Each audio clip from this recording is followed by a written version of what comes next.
Recent এই সময়ে পবিত্র কাবা ঘরের উপরে সরাসরি সূর্য, এই অবস্থানটা আসলে কিসের আলামত বহন করে?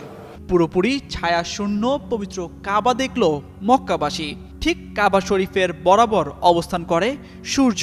আমরা এই সময়ে আশ্চর্য কোনো বিষয় দেখলে সেটাকেই অনেকে কেয়ামতের আলামত বলে আমরা চালানোর চেষ্টা করি, এবং কেয়ামতের আলামত এই চটকদার থামলাইনটি ব্যবহার করলেই মানুষের মনের অজান্তে এই বিষয়টা দেখতে মনে চায় যে আসলে বিষয়টা দেখি যে সত্যি এটা কেয়ামতের আলামত কিনা।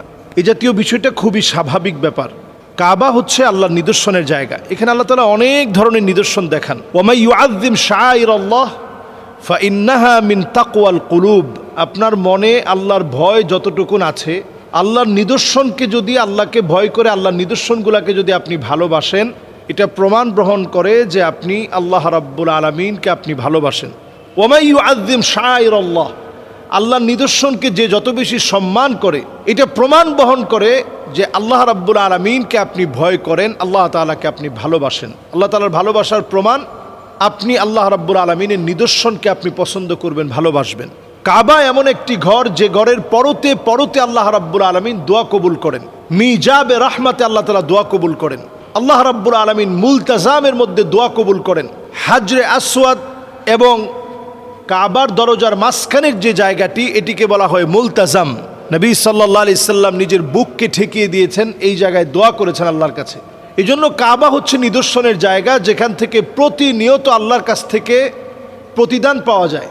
প্রতিনিয়ত কাবার চত্বরে আল্লাহ রাব্বুল আলামিন মানুষের দোয়া কবুল করেন। কাবা দেখা মাত্র দোয়া করলে আল্লাহ রাব্বুল আলামিন দোয়া কবুল করেন। মিজাবে রহমান নিচে দাঁড়িয়ে দোয়া করলে দোয়া কবুল হয়। কাবায় যখন বৃষ্টি পড়ে, বৃষ্টির পানি পড়ার যে গোল্ডেন কালার একটা লাইন করে দেওয়া আছে, এটার নিচে দাঁড়িয়ে যদি আপনি দোয়া করেন আল্লাহ তাআলা দোয়া কবুল করবে। ঠিক কাবার উপরে যখন সরাসরি যখন সূর্যটা উঠল, আপনারা দেখবেন যে সবাই দোয়া করছে, আল্লাহর কাছে চাচ্ছে, কান্নাকাটি করছে, ফরিয়াদ করছে। এটা প্রমাণ গ্রহণ করে যে আল্লাহ রাব্বুল আলামিন এই সময়ে দোয়া কবুল করবে। সুতরাং এটাকে নিয়ে অন্যরকম কোনো কিছু চিন্তা করার কোনো সুযোগ নেই। আমাদের মনে রাখতে হবে এই নিদর্শনগুলো আল্লাহ রাব্বুল আলামিন ঘটিয়ে থাকেন। এটা যে নতুন করে এখন ঘটছে বিষয়টা এমন না, নবীজি সাল্লাল্লাহু আলাইহি সাল্লামের যুগেও ঘটেছে। সূর্যগ্রহণ চন্দ্রগ্রহণের সময় এমন অবস্থা হয়েছে যে সাহাবায়ে কেরাম বলা বলি শুরু করেছে যে নবীজি সাল্লাল্লাহু আলাইহি সাল্লামের সন্তান চলে যাওয়ার কারণে, ইব্রাহিম নবীজি সাল্লাল্লাহু আলাইহি সাল্লামের এক সন্তানের নাম ছিল ইব্রাহিম। প্রাপ্তবয়স্ক হওয়ার আগেই নবীজি সাল্লাল্লাহু আলাইহি সাল্লামের সন্তানরা দুনিয়া থেকে বিদায় নিয়েছেন। ইব্রাহিমের ইন্তেকালের সময় যখন সূর্যগ্রহণ হচ্ছে, সেই সময়ে সাহাবায়ে কেরাম বলা বলি শুরু করেছে যে এটা নবীজি সাল্লাল্লাহু আলাইহি সাল্লামের সন্তান চলে যাওয়ার কারণে ঘটেছে। নবীজি সাল্লাল্লাহু আলাইহি সাল্লাম তখন চোখ দিয়ে পানি ঝরছিল, নবীজি সাল্লাল্লাহু আলাইহি সাল্লাম কাঁদতেছিলেন। তখন নবীজি সাল্লাল্লাহু আলাইহি সাল্লাম বলতেছিলেন যে কোনোটাই কোনো কারণে হয় না, আল্লাহ রাব্বুল আলামিনের ইচ্ছায় সব হয়ে থাকে।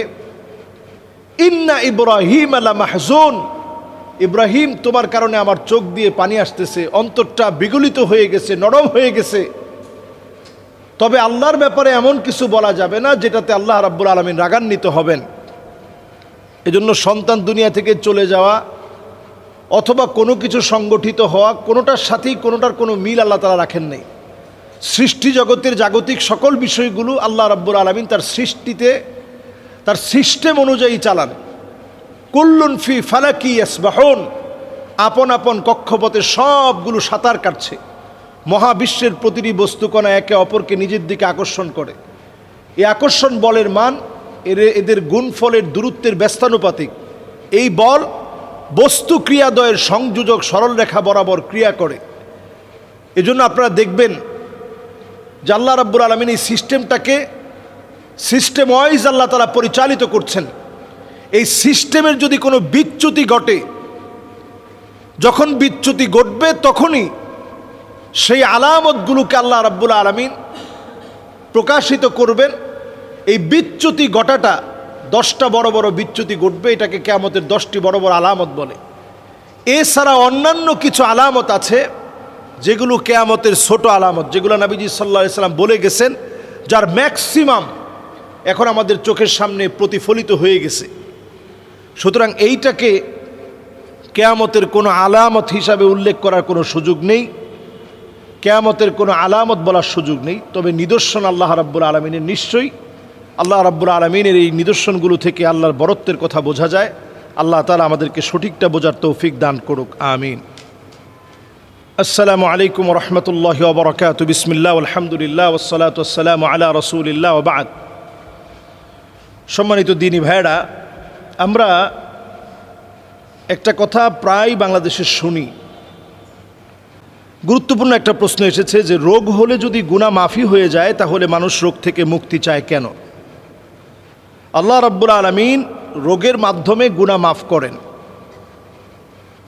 যদি আল্লাহ তাআলা কখনো আপনাকে এই জাতীয় পরীক্ষা নেন, সে অবস্থায় সবর করা এটি আল্লাহ তাআলার পক্ষ থেকেই শেখানো। তবে আমরা যে রোগ থেকে পানাহ চাই এটাও সওয়াবের কাজ। আল্লাহর কাছে আশ্রয় চাওয়া, আল্লাহর কাছে পানাহ চাওয়া, রোগ থেকে মুক্তি চাওয়া, এটাও আল্লাহ রাব্বুল আলামিন শিখিয়েছেন। তাহলে এখানে দুইটা শিক্ষা আছে। বিপদে যখন পড়বেন, বিপদ আসার আগেই আল্লাহর কাছে পানাহ চাওয়া, বিপদে পড়ে গেলে সবর করা। আপনি রোগাগ্রস্ত হয়ে গেছেন, এখন সবর করেন। এরপরে আপনি ডাক্তার দেখান, এটাও সওয়াবের কাজ। এরপরে আপনি গুনাহ থেকে নিজেকে পরিত্রাণ করবেন, আল্লাহর কাছে ওয়াদা দেন, এটাও সওয়াবের কাজ। এরপরে রোগ থেকে মুক্তি লাভের জন্য আল্লাহর কাছে দোয়া করবেন, এটাও সওয়াবের কাজ। তাহলে এখানে অনেকগুলো সওয়াব নিহিত। হাদিসের মধ্যে আসছে, মা ইউসিবুল মুসলিমা মিন নাসাবিন ওয়ালা ওয়াসাবিন ওয়ালা হাম্মিন ওয়ালা হুজানিন ওয়ালা গাম্মিন হাত্তা শাওকাতি ইউশাকুহা ইল্লা কাফফারাল্লাহু বিহা মিন খাতায়াহু।